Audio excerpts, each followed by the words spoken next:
మనమిప్పుడు ఎలాంటి ఊరి గురించి మాట్లాడుకుంటున్నామంటే ఇక్కడికి ఇంతవరకు కారే కాదు, కనీసం మోటార్ సైకిల్ కూడా రాలేదు. దానికి అసలు కారణం ఏమిటంటే ఈ ఊరికి రావడానికి సరైన దారి ఏదీ లేదు. ఇవాళ గ్రామస్తులందరూ కలిసి సభను ఏర్పాటు చేసుకున్నారు. అందరూ కలిసి ఊరికి ఒక సరైన రోడ్డు రావాలని నిర్ణయించుకుంటారు. మనం సర్కార్ వాళ్ళని దారి ఏర్పాటు చేయమని అడగాల్సి ఉంటుంది. అవునవును, దారి ఉంటేనే కదా మన ఊరు కాస్త ఇంత అభివృద్ధి చెందుతుంది.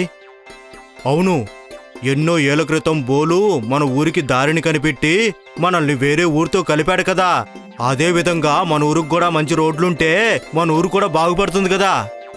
మాస్టర్ గారు, మీరు పట్నం వెళ్ళి అక్కడ ఆఫీసర్లకు మన సమస్యల గురించి చెప్పండి. మన మొరను వాళ్ళు తప్పకుండా ఆలకిస్తారని అనుకుంటున్నాను.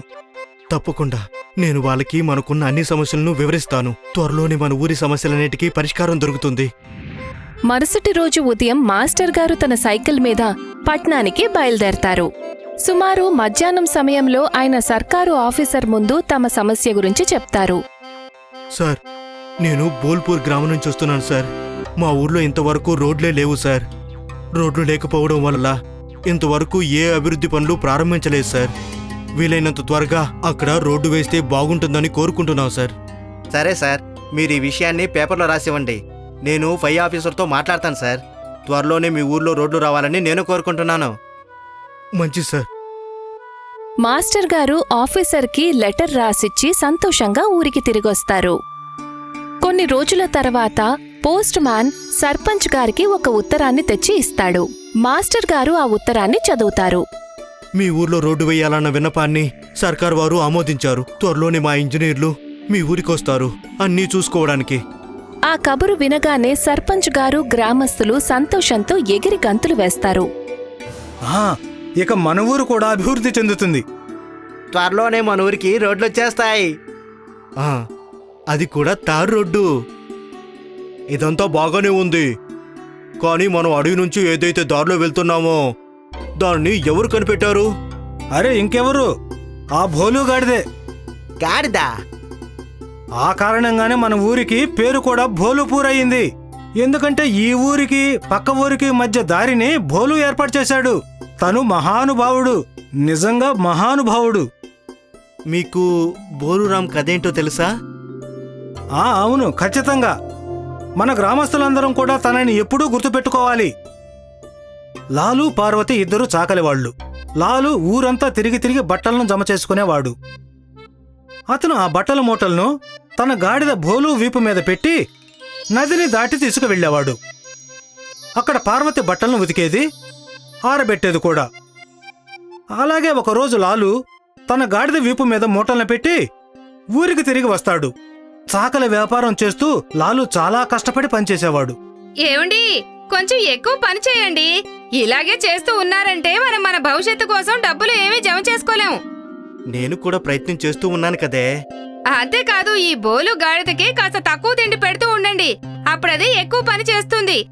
ఎక్కువగా తిని తిని మీలాగే అది కూడా బద్ధకంగా తయారైపోయింది. పాపం, అది చాలా ఎక్కువ పని చేస్తుంది. పైగా ఇప్పుడు దానికి ఆహారం కూడా తక్కువ ఇవ్వాలని అనుకుంటున్నావా? నేనేం తప్పుగా అన్నానని ఇప్పుడు? గాడిద తక్కువగా తిన్నా కూడా ఎక్కువగా పని చేయగలదు. నువ్వు దానికి భోజనం తగ్గించి పెట్టు, లేకపోతే నేను నీకు భోజనం తగ్గించేస్తాను. వద్దులే, నేను దానికి ఆహారం తక్కువగా ఇస్తాను.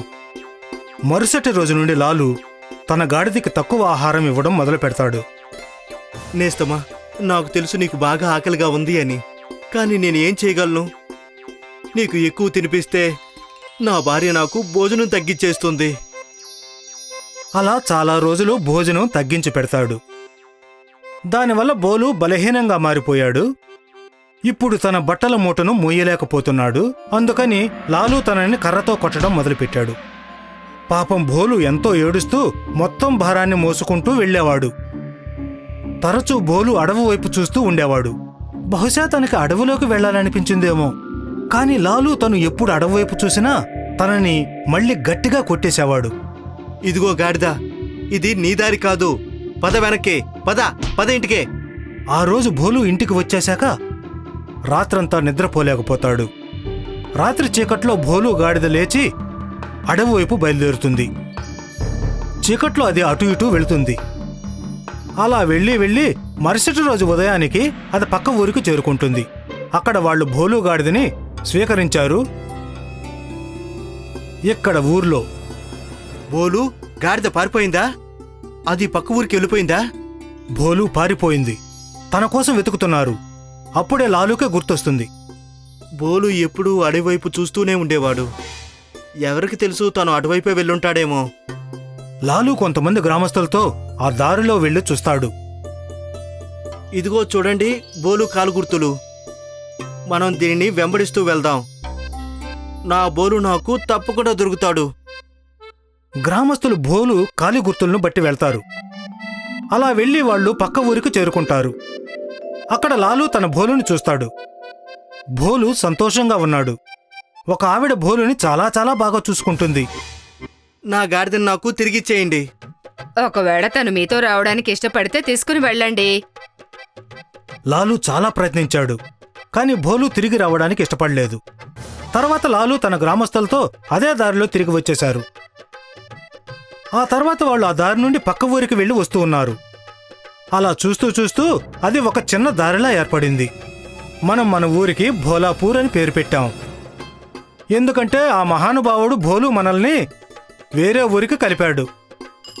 భలే, బోలు నిజంగా మహానుభావుడు. అవును, ఖచ్చితంగా. ఇక సర్కారు వారు త్వరగా రోడ్డు వేస్తే బాగుంటుంది. వేస్తారు. రేపే ఆఫీసర్స్ ఇంకా ఇంజనీర్స్ వస్తున్నారు అన్నీ చూసుకోవడానికి.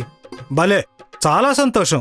గ్రామస్తులు ఎంతో సంతోషంగా ఉంటారు. మరుసటి రోజు సర్కారు ఆఫీసర్లు వస్తారు.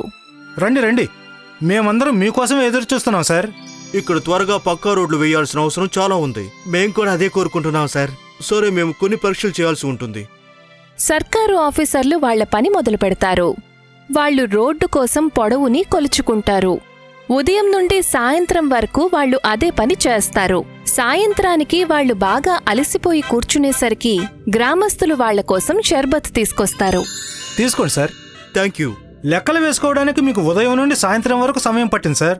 కానీ మా భోలుగాడిద మాత్రం ఒక్క రాత్రిలోనే ఈ ఊరి నుండి పక్క ఊరికి దారిని కనిపెట్టాడు. ఈ బోలు ఎవరు? భోలు మాకు ఆదర్శం. తన పేరు మీదే మా ఊరికి పేరు పెట్టారు భోలుపూర్ అని.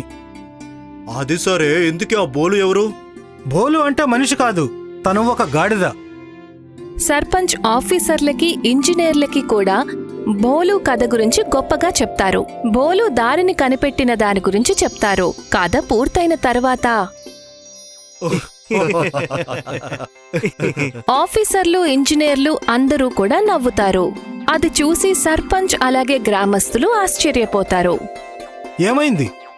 మీరు ఇలా మా బోలు కథను విని నవ్వకూడదు. మేము మీ బోలు కథను విని నవ్వడం లేదు.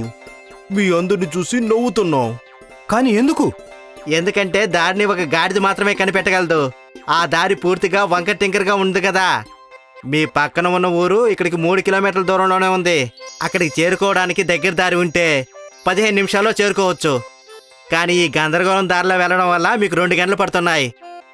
అందుకని ఖచ్చితంగా ఈ దారిని ఒక గాడిదే కనిపెట్టి ఉంటుందని అర్థమైంది. ఊరి వాళ్ళందరి మొహాలు ముడుచుకుపోతాయి. మాకు అర్థం కాని విషయం ఏంటంటే ఇంతవరకు మరో దారిని ఎందుకు కనిపెట్టలేదు అని. మనుషుల దగ్గర బుర్ర ఉంది కదా, మీరు దానిని ఎప్పుడు ఎందుకు ఉపయోగించలేదు? గ్రామస్తులు సిగ్గుపడతారు. గాడిద కనిపెట్టిన దారి గురించి వాళ్లు గర్వపడతారు. కాని ఇవాళ వాళ్లకు అర్థమవుతుంది వాళ్ల ఆలోచన ఎంత పొరపాటు అని. అసలు వాళ్లు కొత్త దారిని ఎందుకు కనిపెట్టలేదా అని ఎంతో దిగులు పడతారు. ఆ గ్రామస్తుల్లాగా మనం కూడా మన జీవితంలో ఒకటే దారిలో ప్రయాణిస్తూ ఉంటాము. కొత్త దారి కోసం వెతికే ప్రయత్నమే చెయ్యము. బహుశా మనం ప్రయత్నం చేస్తే కొత్త దారి వల్ల మన జీవితం ఇంకా సంతోషంగా మారుతుందేమో.